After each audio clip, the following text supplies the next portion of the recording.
The silent self-sacrifice nobody notices often begins with good intention. You tell yourself you are being kind, loyal, supportive. You convince yourself that love means endurance and that strength means staying quiet. Slowly, without realizing it, you begin placing everyone else's needs above your own. You respond immediately when they call, even when you are exhausted. You adjust your schedule, your emotions, your priorities to fit their comfort. You silence your pain so they don't feel guilty. You swallow your words so they don't feel challenged. And in the process, you begin to disappear. What makes this sacrifice so dangerous is that it is rarely dramatic. It is subtle. It happens in small daily choices. Choosing not to express how you feel. Choosing to forgive without accountability. Choosing to stay available even when you are drained. Each choice seems small, almost harmless. But over time, these small compromises build into a pattern. A pattern where your happiness is negotiable, but theirs is mandatory. A pattern where your boundaries are flexible, but theirs are respectable, but theirs are respected. A pattern where your silence becomes expected. The painful truth is that most people will not notice what you are giving up for them. They will not see the mental battles you fight before sending that "it's okay" message.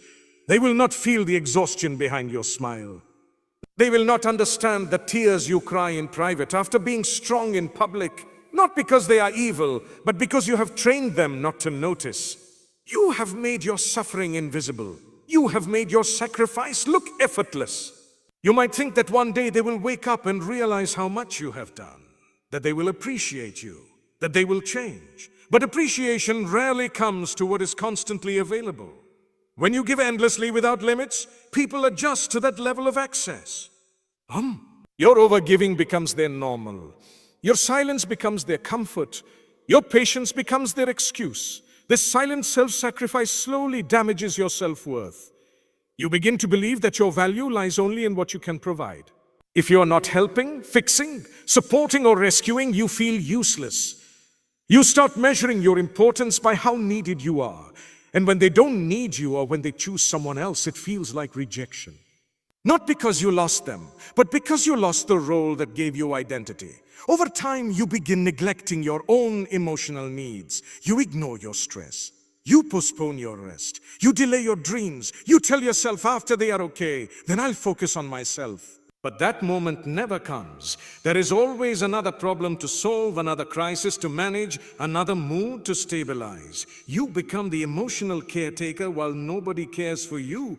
You become the safe place for everyone while you have no safe place yourself. The silence becomes heavy. You start feeling resentment, but you feel guilty for feeling it. After all, you chose this. You chose to stay. You chose to give. So you blame yourself instead of questioning the imbalance. You convince yourself that wanting reciprocity is selfish, that asking for effort is demanding, that expecting respect is too much. But love was never meant to destroy you. Loyalty was never meant to silence you. Kindness was never meant to erase you. Real connection does not require self-abandonment. It does not require you to shrink, to suppress, to suffer quietly. If someone benefits from your presence but does not care about your well-being, that is not love. That is convenience. When loyalty becomes self-betrayal, the damage goes even deeper. Loyalty is beautiful when it is mutual. It is powerful when it is balanced. But when you remain loyal to someone who continuously disrespects, neglects, or undervalues you, you are not protecting the relationship. You are betraying yourself. You are choosing them over your own dignity. Self-betrayal often shows up as staying after the first red flag. You saw the inconsistency, you felt the dishonesty, you sensed the lack of effort. But you ignored it because you wanted the relationship to work. You told yourself you were being understanding. You gave them the benefit of the doubt. And maybe once or twice that is fair. But when patterns repeat and you keep excusing them, you are not being loyal. You are abandoning your intuition. Your intuition speaks quietly at first. It tells you when something feels wrong. It warns you when your boundaries are crossed. But each time you override it to protect someone else's comfort, its voice becomes weaker. Eventually, you stop trusting yourself. You rely entirely on their version of reality. If they say you are overreacting, you believe it. If they say you are too sensitive, you apologize. If they say you are the problem, you accept the blame. This is how loyalty turns into self-betrayal. You defend them in public, but question yourself in private. You protect their reputation while they damage your self-esteem. You stay committed while they stay inconsistent. You justify their absence while they ignore your presence. You may think that leaving would make you disloyal, but staying in a situation that continuously hurts you is not noble. It is self-destructive. Loyalty should not require you to tolerate disrespect. It should not demand that you endure emotional neglect. It should not force you to trade your peace for their temporary attention. There is a difference between being patient and being passive. Patience allows growth. Passivity allows harm. When you tolerate behavior that breaks you down, you teach people how to treat you. You teach them that your boundaries are optional. You teach them that your feelings are flexible. You teach them that you will stay no matter what. And the more you stay without change, the more you lose confidence in your ability to leave. Fear grows. Fear of being alone. Fear of starting over. Fear that maybe this is the best you can get, so you settle. You lower your standards. You convince yourself that at least they are still there. But presence without care is not connection. It is emotional loneliness. Self-betrayal also damages your relationship with yourself. Every time you ignore your needs, you send yourself a message. You are not important. Every time you silence your voice, you tell yourself, your feelings don't matter. Over time, you begin believing it. You become disconnected from your own desires.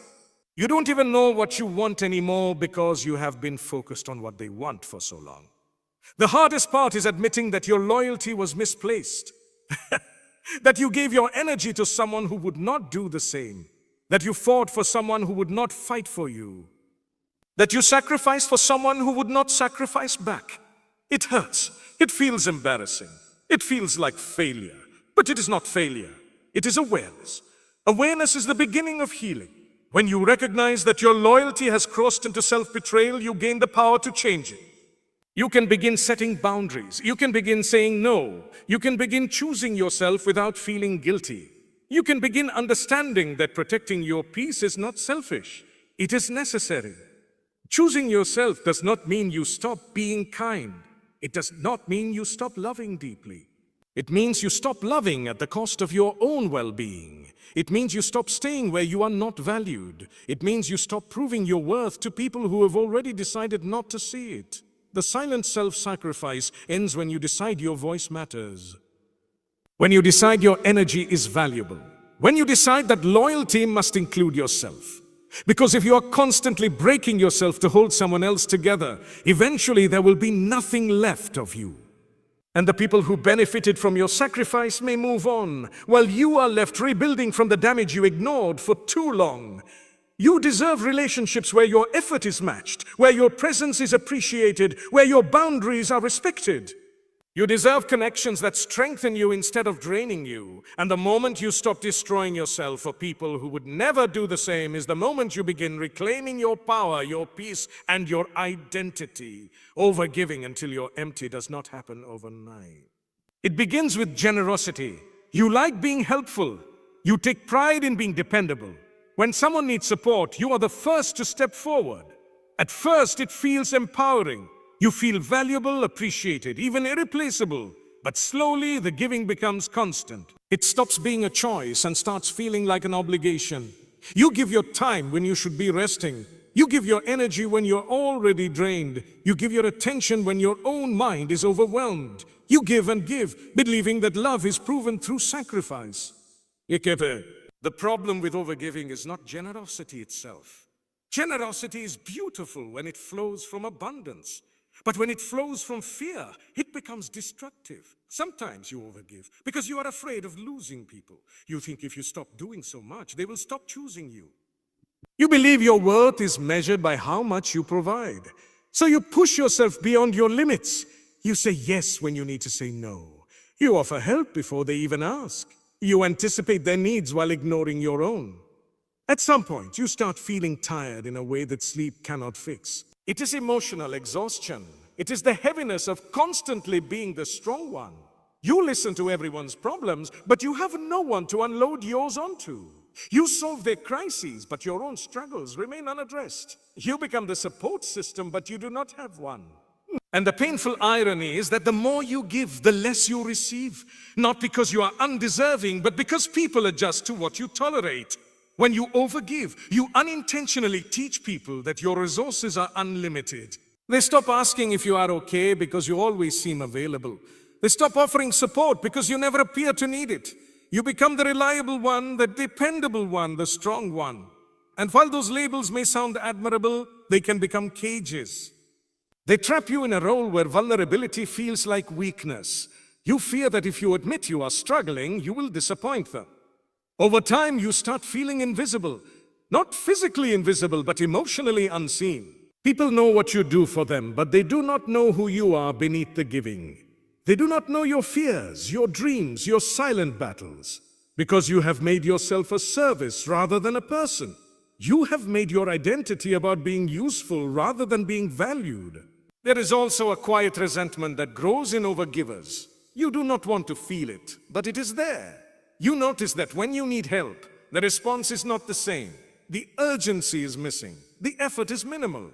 You tell yourself not to expect anything in return because true giving should be selfless. But you are human. Reciprocity is not selfish.